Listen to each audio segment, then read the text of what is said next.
So here's the thing with homemade meals. Eating them is great, but all the chopping and measuring and cleanup, not so much. With new one-pan assemble and bake meals from Blue Apron, you get all the flavor of homemade meals with a fraction of the work. Just assemble the pre-chopped ingredients, bake in the oven, and enjoy. Shop Assemble and Bake at BlueApron.com. Get 50% off your first 2 orders with code APRON50. Terms and conditions apply. Visit BlueApron.com/terms for more.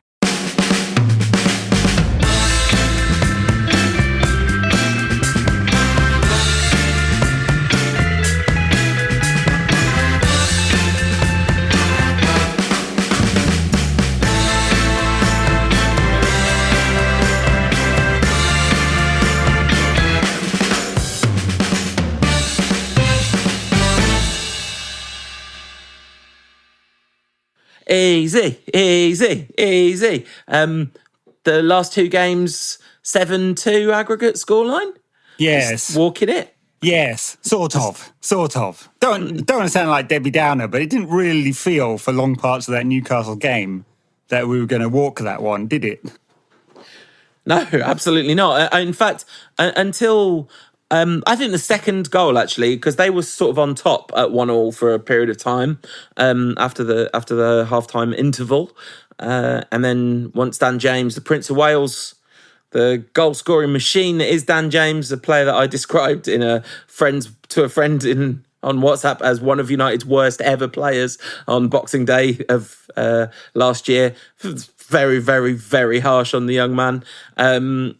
He's been in excellent form, and maybe there's a player in there after all, as has been pointed out to me in various different arenas. Too harsh on him. Never thought that was true, but apparently it is. I'm reserving judgment on that. A couple of goals. I mean, he was running down blind alleys for quite a bit of this game, as he was on Thursday night as well. So it's that old thing, isn't it, in psychology, that we remember the last thing in the highlights.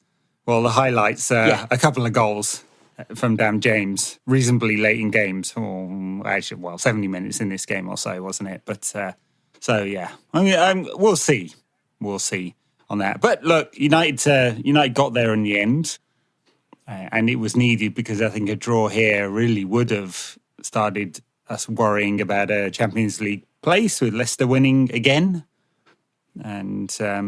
I suppose we're fortunate that Liverpool and Spurs are absolutely rubbish at the moment, which makes things a bit, and Chelsea makes that particular kind of qualification route a bit easier. But I mean, it's not David Moyes' West Ham though. Maybe David Moyes' West Ham. I mean, as we said in the WhatsApp group, it really takes something to make David Moyes look like the progressive young manager, doesn't it? Mourinho really is special, just not for the reasons he thinks. Anyway, that's for the backers' content, mainly our weekly Let's Bash Mourinho for Fun episode.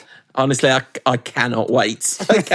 We were about 45 minutes away from it at this point, and I am absolutely buzzing for it. But anyway, I went off on the side there. But it's kind of important, even though it wasn't a great performance from United, a pretty weird lineup, I suppose. Which contributed to some of the lack of fluency. It's important United got there in the end, because otherwise it's an awful lot of points dropped recently if United hadn't got there. And now, building on the win against Sociedad on Thursday night, this one feels like maybe we got a bit of momentum back. Ollie talked about it, didn't he, before this game, about momentum and how important it was and how he's going to play a strong side against Sociedad next week, even though we're 4-0 up. Because momentum's everything. And so a bit of momentum. Yeah, and much needed as well, right? Because it's been a bumpy time. I mean, we missed a few games. We missed when you last you heard us, we were confidently predicting a comfortable victory over Sam Allardyce's absolutely shockingly terrible West Bromwich Albion that absolutely did not manifest. A very frustrating, incredibly frustrating and just downright poor 1-1 draw. Was it 1-1 that game? Rings a bell. Oh yeah, because we conceded in the first Yeah, minute, right? that's right. Or thereabouts, first 3 minutes. But then came Sociedad, and that was, it was a much. I didn't see that game. It's like the games that I've missed this season were Leipzig, where Marcus Rashford scored a 5-minute hat trick, and this game where basically it was everyone afterwards was like, "Oh, that's the most fluent United's attacks looked all season." And I was very frustrated to have missed it. Sadly. Yeah, well, as you know, I've been doing a bit of travelling recently. I think we might have mentioned it on the pod because a few people were offering well wishes for the move. So I watched the West Brom game on my phone in a taxi and then getting a COVID test, which was fun. Nice. The COVID test was definitely the best part of that whole thing. And then I watched the Sociedad game the other day because it was, nice wake up breakfast. I'm on the West Coast now, so it was. I can't even remember what time that was. Like 10 in the morning, 9:55 kickoff, which is wrong for a football game. But so is. I mean, that would have been PM. so. Yeah, I was going to say that would have been so much more convenient for me in my schedule. I would have been able to watch it if it was on at 5 to 10 in the morning, but not at 5 to 6. Yeah, so wrong. Anyway, the Sociedad game combined with this one now gives us a sense again of some momentum, and presumably he's going to be good to his word, Ollie, and he'll be putting out a strong team on Thursday night. Because he made quite a lot of changes for this game, which I think contributed to some of, especially in the first half, some of United's real lack of fluency. And maybe we've got some of that mojo back. I mean, last time we took a lengthy break was over the sort of Christmas period, where we won everything and ended up top of the league. So it didn't quite happen that way this time. Well, no, but both last time we had the extended break, and then we missed a couple of games where we won, and then we came back on a loss again. So it's nice to so both of those we came back on a loss. Nice to come back on a win after a break for the first time in a while. I guess I don't know. It's interesting to talk about momentum in terms of Solskjaer picking a strong team for Sociedad, because actually there was a big dice roll with the momentum in this game. I mean, I think Dan James's relatively encouraging performance against Sociedad earned him a place in this game, but Martial starting up front, I mean, if Dan James had reverted to type, or like the type from, the back end of last year, given where Martial's at the moment, that would have been a big problem, because Martial did his cause no good at all. I maintain this thing that he hasn't suddenly turned into a rubbish player overnight. I don't believe.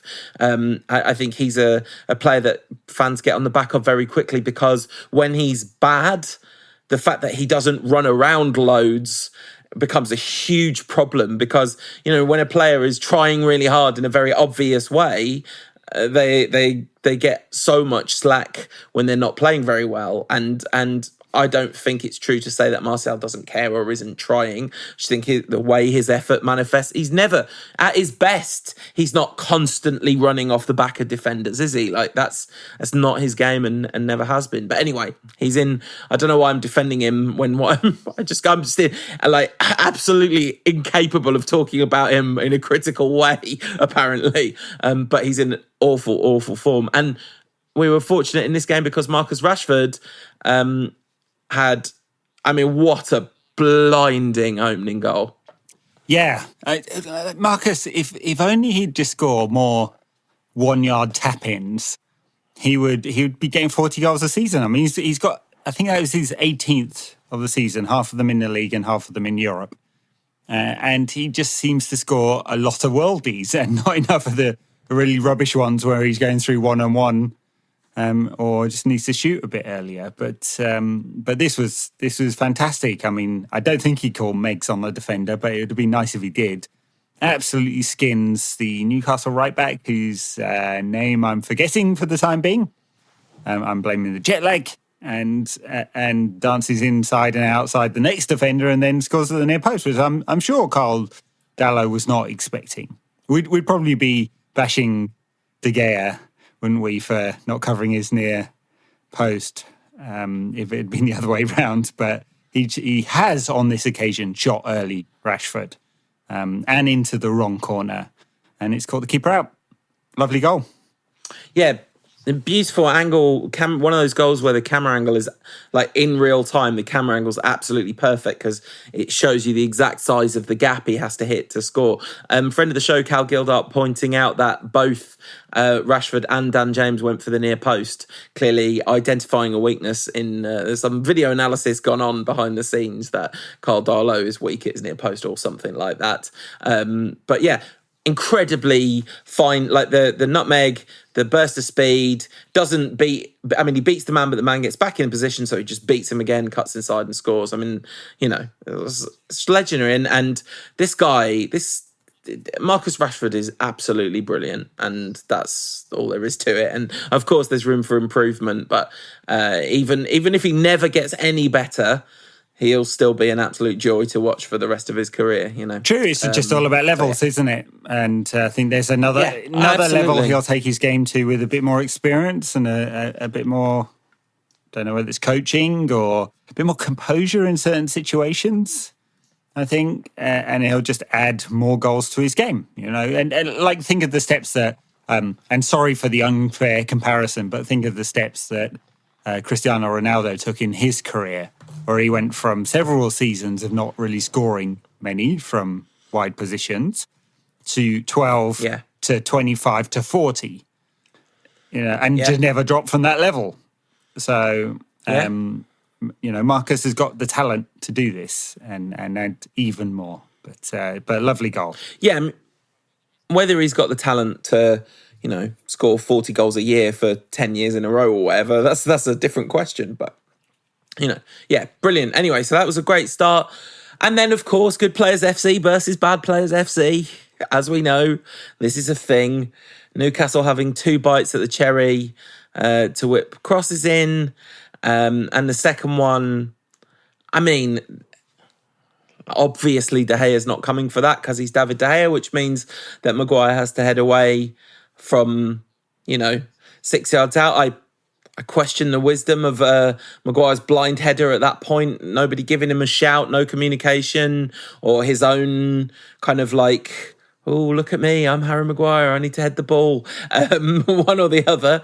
And it goes down to St. Maximin, who is completely unmarked, because I think maybe Martial has drifted off him into where the ball is, and an easy finish for St. Maximin. It's a good finish. I mean, he's caught that. He's running onto it. It'd be very easy for him to knock that over the bar. But yes, he's one of the players that I really enjoy watching, St. Maximin. I mean, he's not always brilliant, but he's always fun to watch. No. And it was a good finish. And yes, not an awesome header from Harry Maguire. I mean, so look, there'll be plenty of times this season, and there have been plenty of times in Harry Maguire's time at United when we will really criticise him because he's got some really obvious flaws. That header was not awesome, but it's not his worst defensive piece of play in a United shirt. So one thing I noticed, just an aside, because I was thinking about it while watching it, have you noticed how Harry Maguire's haircut, the kind of foppish cut he's got like across his face, he brushes it out of the way all the time? It's almost exactly the same haircut that Alex Ferguson has now got. Fergie's Corona cut is going across his face at an angle. It's just the same haircut. So, I think Fergie's cut was originally shaped that way to cover because he had the operation and everything. His hairline changed quite a lot after that, so I think that's why Fergie's got it. I think given Maguire's performances, I reckon he might have had the operation too. No. So. I knew that. I was like, as soon as the words were tumbling out of my mouth, I was like, oh, I wonder where Ed's going to take this, what direction this is going to go in. I should say, of course, this was, it's not like United hadn't had warning shots. When the score was still 0-0, Dave just passed the ball out to a Newcastle player. And there's a lot of, it was very clear that Newcastle's strategy was to press United really high up the pitch, create tension among the centre-backs and the goalkeeper, and it worked. It really worked. They didn't end up with a fantastic chance out of that particular turnover, but it was a incredibly poor and dangerous turnover. And this back four back five, including De Gea, when they start to play the ball out, you just get nervous every single time, don't you? I know. I mean, look, clearly Solskjaer wants them to play the ball out. He doesn't want it to be going route one all the time, because you lose the ball half of the time when you do that, and retaining possession is United's best route to creating chances. So I understand it, but yeah, they give you absolute kittens, all of them. I mean, Shaw is the safest pair of hands in that back five right now. And I mean, I don't know what world we thought it would be in which that would be true, but it is. So Maguire, Lindelof, they terrify me. I think of that moment in the Jose Mourinho documentary on Amazon where he just points at the right back. What's his name again? Serge Aurier, and says, "You terrify me." Well, this lot terrify me. And Dave, I mean, like he's the only one I can't forgive. He just needs to aim for row Z every single time, because him trying to pass it's a terrible mistake waiting to happen. Just foot through it, get it as far as you can. It's terrifying. I mean, we were having a conversation in the WhatsApp group about what the justification now is for De Gea starting ahead of Henderson. It's really hard to find it. It's really hard. I mean, a couple of good saves in this game. And you point to that and go, okay, this is what he can do.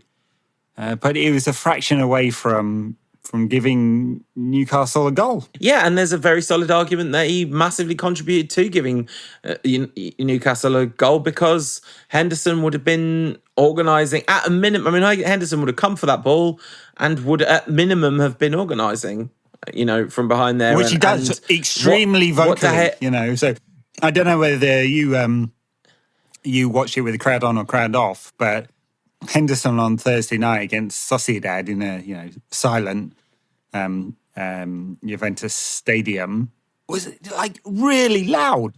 He's got this big booming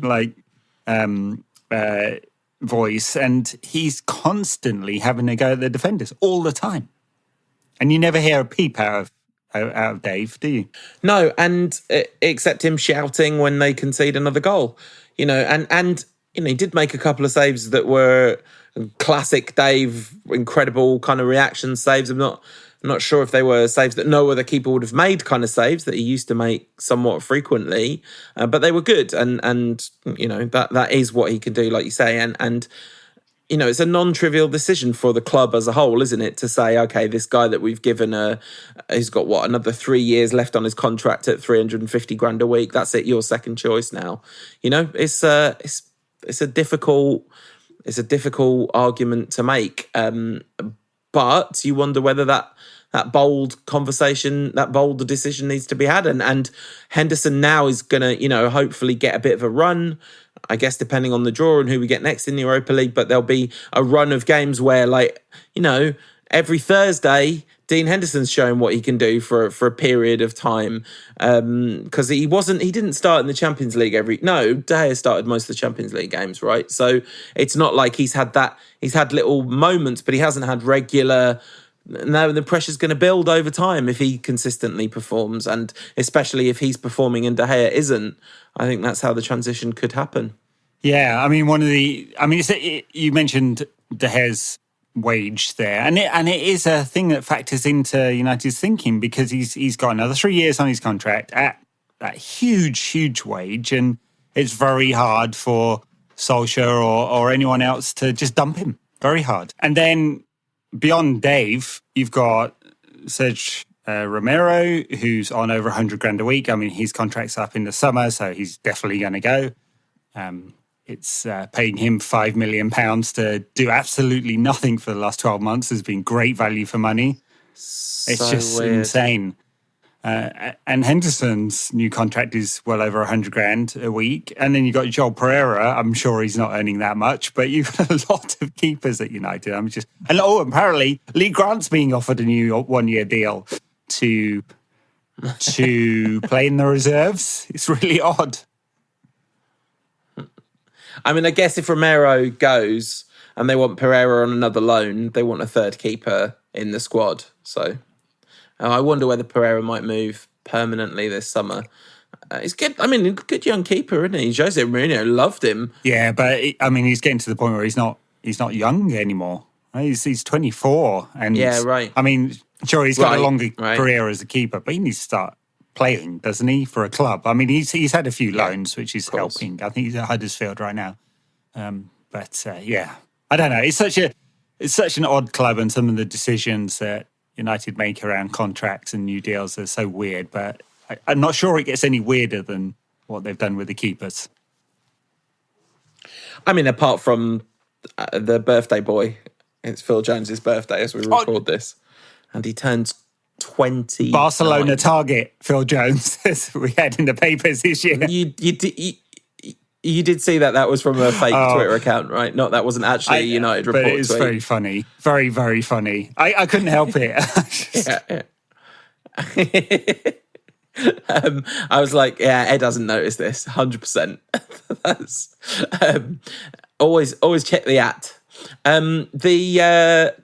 The performance after half time, like I said earlier in the show, I think we looked kind of wobbly actually coming out after half time, but it was a really nice goal. And Dan James said, in a post-match interview that was about targeting the space that they knew would be there, and they did create that overlap and actually, pulling players out of position over to one side so that there's room on the other side. I mean, that's what you're supposed to do. Matic with a nice ball across, but Bruno cannot live without the numbers. Bruno is nothing if not a slave to the numbers. So he got a little tiny toe on it and got an assist, which then Willock got a little tiny toe on Rashford, and so Bruno also got a goal, which is like, this was peak Bruno Fernandes stat padding this game. Yes, it's Ben Stokes, getting his numbers up against, I don't know, the Republic of Ireland T20 team or something like that. I mean, classic. Hey, we lost an ODI. We lost an ODI to Ireland in the summer. Sorry. I'm sure we have many listeners from the Republic. Very sorry if you're also a cricket fan. Yes, it's definite flat track bullying. But good for him. I mean, his numbers are insane. I think he's had something like 50, that'll be 53 goal involvements over the last rolling 12 months or something like that. They're just huge, his numbers. Yeah, they're incredible. And, it's not the flat track bully thing that I'm accusing him of stat padding. It's not the fact that they were against Newcastle. It's the fact that the assist was like an accidental toe poke when he was trying to score, and the goal was a pen. Like, you have to score the pens. And, of course, delight for him to score against Carl Darlow, who was the evil, cruel villain of the piece who denied him his perfect record from penalty. Yeah, I mean, we talk about XG and expected assists and stuff like that on this show. They should have an actual assists, the actual value, tapping it 1 yard to the side for someone to bang one in from 40 yards should not count the same as dancing around six players and putting in the perfect cross, should it? No, it really shouldn't. Although there's sort of something glorious about the fact that it does somehow. Talking of XG, Newcastle United creating 0.3 of 0.3 worth of XG from, even though they definitely had periods of time when they were seriously on top. To be fair, that's quite good for them. I guess it is. It's interesting because the game just felt very long. Felt like it felt at no point did it feel like United were running out of time in this game. I suppose possibly in the timing of that second and the third goal coming pretty quickly after the second. And once the third goal went in, it was just all over. And United were completely on top, enough to bring Shola Shoretire on. And as a friend of the show, Dan Story, pointed out on Twitter, born in Newcastle in 2004, there's got to be a chance he was named after the great man. This might be the first post-Shola Amiobi Shola footballer. Shoretire, born in 2004. I know it's like old men talking about how things make them feel old is quite boring patter, right? But 2004! Angel Gomez was born in 2001 and it felt absolutely ridiculous. And this kid would be like, Angel Gomez would be his quite a lot older big brother. Like, 2004. I know he will relate to the 99 team the same way we relate to the 1968 team, basically. Yeah, and well, definitely the kind of early 70s team. Definitely like late period Matt Busby. In your case, absolutely. Those extra 2 years make a big difference. Well, difference. talking in 2004, as we were discussing pre-show, my daughter was born in 2004. So you wouldn't believe that this face was this old, would you? But I'd been clean for 4 years by 2004. Like, not only was I old enough to get into loads of trouble, I was old enough to get into a load of trouble and then get out of it again and stay out of it for 4 years by that point. Like, that is really crazy. Anyway. Good for him. He didn't do anything. Nice for him. Ahmed Diallo got a debut as well against Sociedad, which was nice. He had 7 minutes, so a good 4 minutes longer than Shoretire, and he did a few things. He didn't get the ball much, but pressed immediately. You can see how quick he is. I mean, he's doing really well for the under-23s. I suspect that he'll be on the fringes of the first team. This is Diallo will be on the fringes of the first team for the rest of the season. Maybe even get a few more minutes as the season wears on. I mean, he's got lots and lots of talent, clearly, and sure. Yeah, it felt like. I did see the 7 minutes of Diallo because I did see the last 10 minutes of that game, and it felt like most of those 7 minutes was Ahmad Diallo dribbling people. Like he did do a couple of good dribbles. There was one where he leapt a challenge and beat a man. Fans are going to love him. Clearly, he's the kind of player that the fans really take to because he's just so direct and he's got a lot of skill and hopefully develops and can increasingly contribute.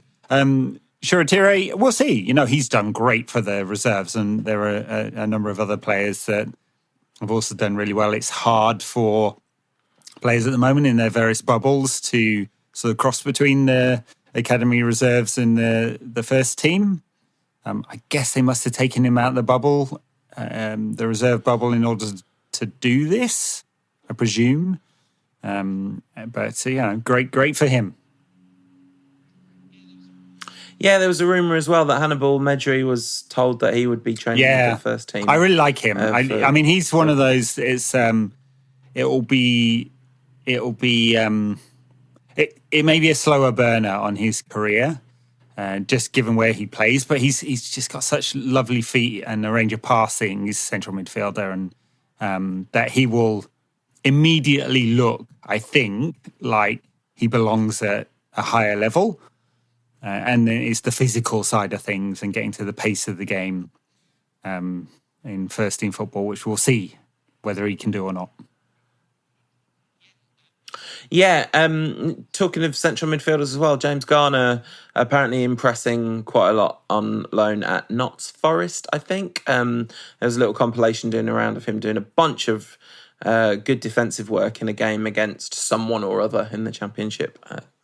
He looked good, but he's another player that a lot of hopes rested in him in the and it doesn't, it works out for very few of them, as we saw with Adnan Januzaj playing against United on Thursday night.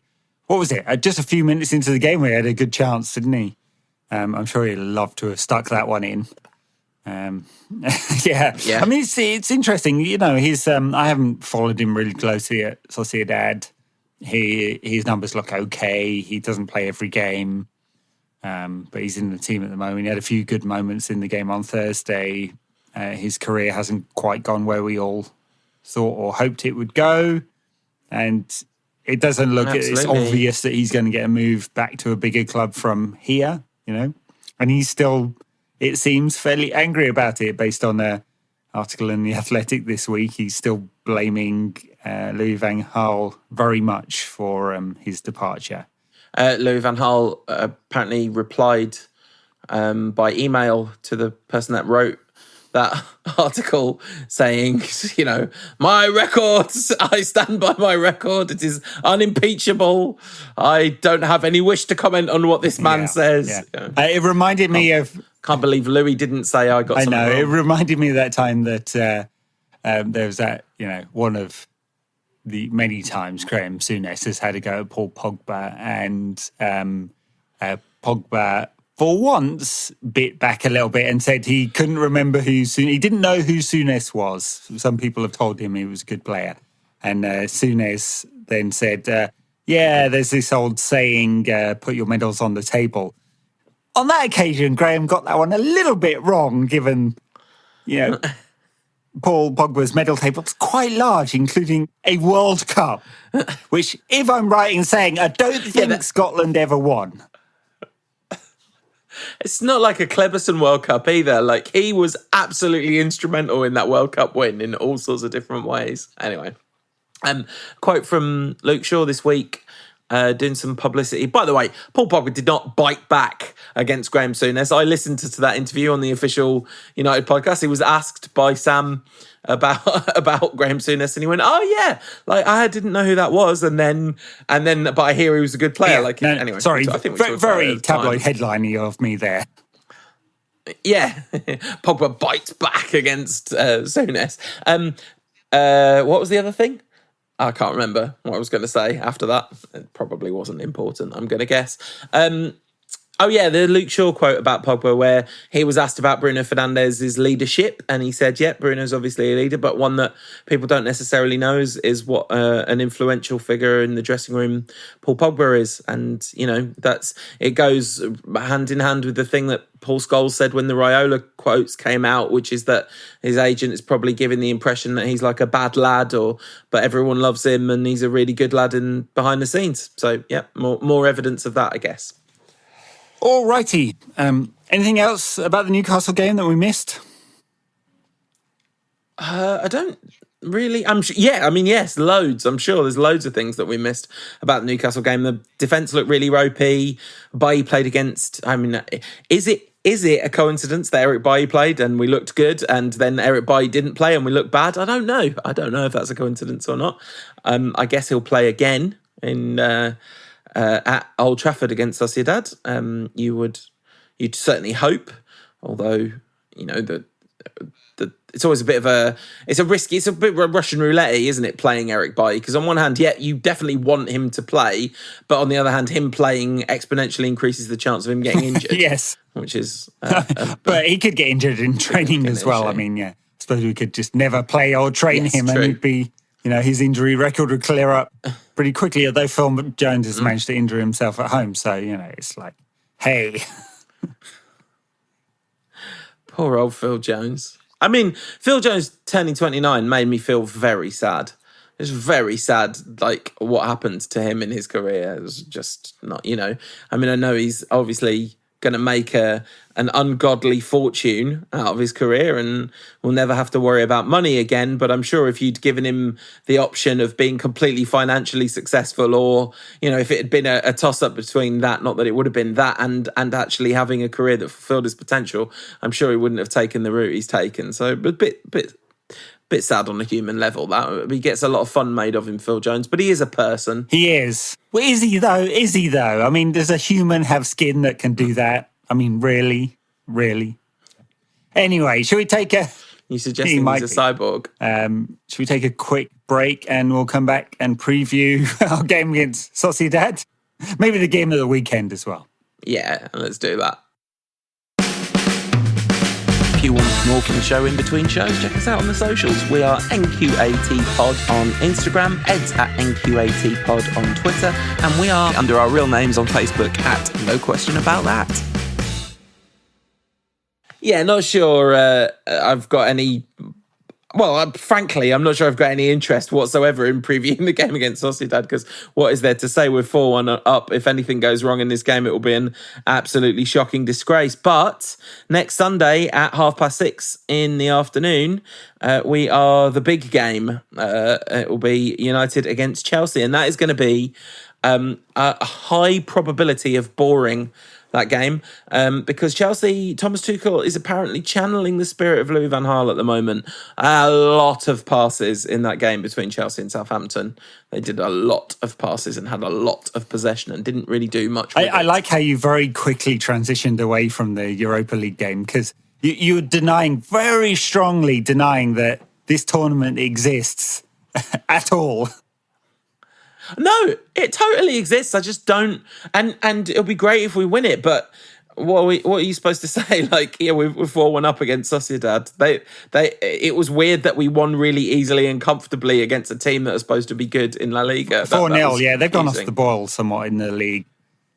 Oh, 4-0, even more comfortable. Yeah, I said 7-2 on aggregate earlier, and it was in fact 7-1. Always talking us down, Paul. That's the problem, Yeah, too negative. So, yes, you're right. We don't need to spend much time. Ollie's already said he's going to play a strong team, which, I think there are many reasons to question, not least that 3 days later, we have a really critical game. I mean, they're all critical. But this one against Chelsea, victory would surely knock Chelsea out of the contention for Champions League places. It'll keep us moving forward. City are going to win this league, aren't they? No, it doesn't even slightly knock Chelsea out of contention for Champions League places to drop 3 points in this particular game. Like, there's a huge amount of the season left to go, and they're currently 2 points off it, and West Ham are the team that are above them. So I think it's going to take a little bit more than that to knock them out of contention. Fair enough. Maybe exaggerating there, but look, it's an important game both for the competition for those 3 spots, isn't it? And because that's really what the season is about now, because relegation, at least 2 of the relegation spots are decided. And if City don't win the league, it'll be an absolute miracle. Or we would need a miracle. 99% now on. Yeah, 99% on 5:38. You've got the alert set up, haven't you? 4 in the morning, they update the model. It's bing. You're like, 99.12. Yes. Yeah, well, I think that'd be right. If you played the season 100 times from here, they would win almost every single time. Of course they would. They are very strong, in a very strong position, and have a huge lead. So one of the things about the Europa League is what does a strong team even look like? Because he says he's going to play a strong team, but what does that mean? Play a strong team. I mean, I guess he just means we're going to play Bruno Fernandes and Marcus Rashford, but surely he won't. They'll get a rest. I don't know. Van der Beek's injured. Yeah. But you'd think he needs to rest Rashford for this one. Yeah, and definitely rest Bruno. I mean, he's someone who clearly is impacted by fatigue. I mean, Harry Maguire will play because he plays in every game. He probably plays in the under-23 games, and I just haven't noticed it. So, anyway. Yes, you're absolutely right. There will be some changes. But what it really means is that he's not going to dip into the pool of under-23 players and play a really weak team. But we'll be back to full strength for Chelsea on Sunday, which is like what? McTominay will come back in if he's fit, because he had a bit of a problem, didn't he? And the only other place that's up for grabs, really, against Chelsea is who plays on the right. So, I mean, I guess Cavani could come in up front if he's fit to play, and he might well do if he's fit to play. Yeah, exactly. I mean, he was potentially going to be back today, I think, Cavani. Both Van der Beek and Cavani,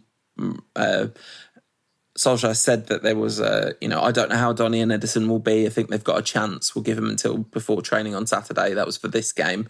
So you'd imagine that he's likely to be back. Scott McTominay, we've got no information at all about it. Pogba, it's a pretty serious one. There's no chance he's going to be back. They don't think that there's any chance he'll be back before March.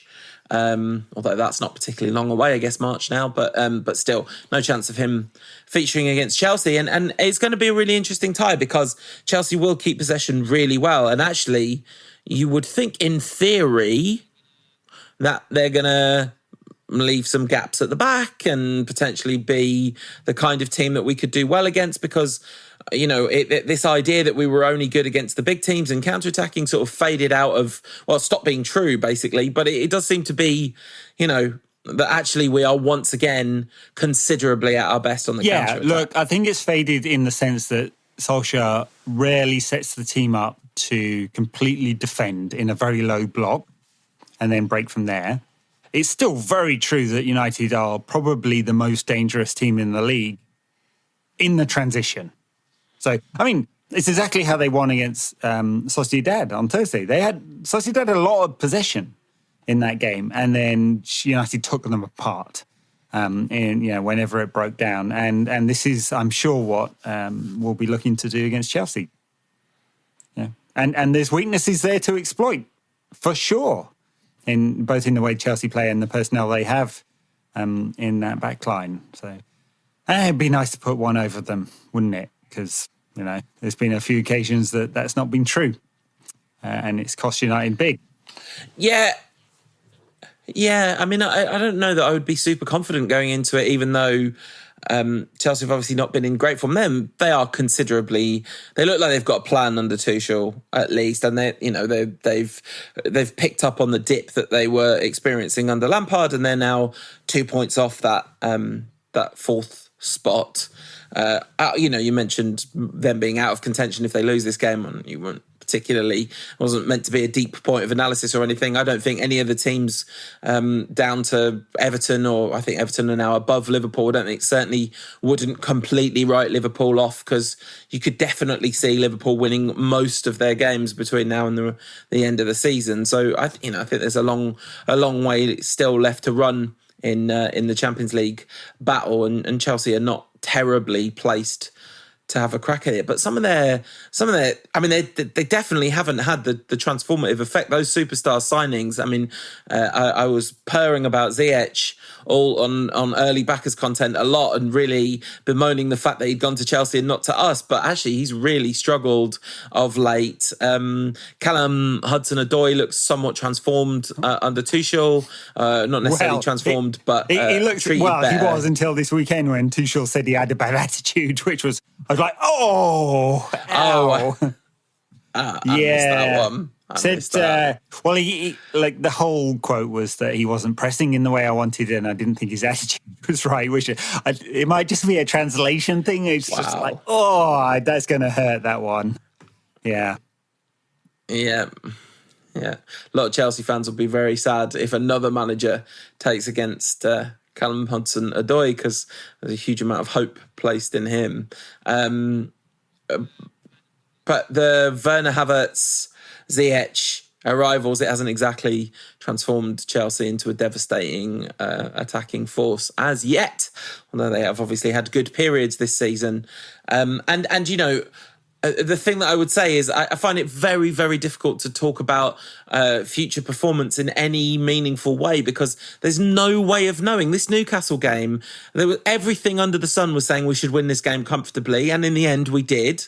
But there were lots of periods of the game where it didn't look like we were going to win comfortably. Last weekend we played West Brom, a team who've conceded like 150 goals this season and could only get one past them and look completely just unable to break down their 8 at the back, which loads of other teams have been able to break down. So, the idea that we could confidently predict what either United or Chelsea will do in this game is beyond me. So, no idea. No, true. I mean, look, one thing that Tuchel has done is he's got a system he wants to play. He's going to play 3 at the back. That looks to be the thing he's going to do. And so that means there are opportunities, especially behind those fullbacks. I mean, he played Alonso and Reece James against Southampton. That might not be. I mean, I presume Ben Chilwell, if fit, will come back in. But that's how he seems to want to plug the weaknesses Chelsea have in central defence. And so there are opportunities there in the system and the way United are likely to play against Chelsea, for sure. And then the question is whether they can find the right kind of blend up front to cause United real problems. I mean, they don't even really need to find the right kind of blend to cause United real problems in defence. We do that to ourselves. They just have to sort of want to try a little bit. The Shaw flank redemption is definitely going to help with us being able to exploit the gaps, because I think this is one of the things when we played teams with the back 3 earlier in the season, it didn't feel particularly like, oh, great, United will get players in behind, because this weren't providing any quality from the flanks, but that's changed completely now. In fact, from both flanks, the quality has improved considerably, but especially on that left-hand side. So, Shaw and Rashford doubling up on their wing-back and pulling their back 3 out of position. Bruno storming in on a third-man run. sounds pretty good to me. That feels like goals could come from that. In fact, I'm going to predict a 1-0 win to United from a Rashford or Shaw assist for Bruno Fernandes. There you go. Yeah, Rashford falling over Rudiger's leg for the assist. Yeah. Possibly so, yeah. Was that a pen today? Like, really, was it even a pen? I don't know if that was even a pen. Caught his toe, didn't he? His little pinky. All right. It hurts when you get stood on your pinky. Yeah, sure. Yeah. But Rashford took Paul Pogba's instruction to Luke Shaw from earlier in the season. Shaw said Pogba was a leader in the dressing room. Clearly, that influence is bearing fruit, as Rashford did absolutely the morally correct thing, as he always does. That's right. And made sure the referee knew. It's what you got to do. Anyway, I guess that's it. We have the joys of Thursday night. What time does this one kick off at? Is it 8 o'clock? 8 Civilized. And do you know what? I am no fan of the Europa League, so you won't hear me coming around here on this fine old institution of a podcast and praising the Europa League. But in the defence of the Europa League, there's a bunch of Champions League games that kicked off at 6 p.m. this season as well, so it's just a European competition thing. Europa League kickoff time, real problems is when it's 4 p.m, and that has happened fairly frequently. Yes, when we pulled Dynamo Kiev out of the hat for the next round, so then it will do. Exactly. Anyway, so we got that to look forward to. I'd love to see a bit more of Amad Diallo. I think why not? Sure, yeah, it's an exciting prospect. And then Chelsea, I'm struggling to see much happening in this Chelsea game. I do think they'll try and cancel each other out, so I may go for a 0-0 in this one. Fair. I think that sort of suits United as well fairly well, depending on what other results happen. United won't be super mad about getting a 0-0 draw against Chelsea away from home. We'll be back to cover that. I don't think we're going to do a show after Sociedad because there really isn't a meaningful enough gap in time to get a show out for people to listen to. And also, I don't want to. So there's that. Which I think is about 99.9% of the reason. Yes. Yeah. Fair enough. No one really wants us to be in the Europa League. The only point of the Europa League are some interesting away days. And San Sebastian would have been a fantastic one. It's an absolutely beautiful city. But the game didn't happen in San Sebastian and there weren't any fans there. And there won't be at Old Trafford on Thursday either. Nor at Chelsea, but, hey, do they really count as fans anyway, Chelsea fans, with their little plastic flags and their one song? Football fans are so dumb. Like, your club's like this. All right, shall we get on to the backers content? Everyone stay tuned if you're a backer, and we'll be backing Jose Mourinho because we can. All right, everyone else, we'll see you next week. Bye.